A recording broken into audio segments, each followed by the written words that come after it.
আসসালামু আলাইকুম। আজ আমাদের ছোট্ট তাবাসসুমের মুখে ভাতের অনুষ্ঠান। কিন্তু সকাল থেকেই টিপটিপ করে বৃষ্টি পড়ছিল।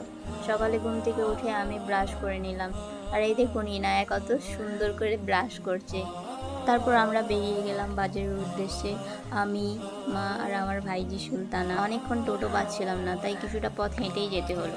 তারপর অবশেষে টোটো পেয়ে আমরা রওনা দিলাম। প্রথমে গেলাম ফুলের দোকানে। তাবাসসুমের জন্য আগে থেকেই ফুলের মালা অর্ডার করা ছিল, সেটা নিয়ে নিলাম।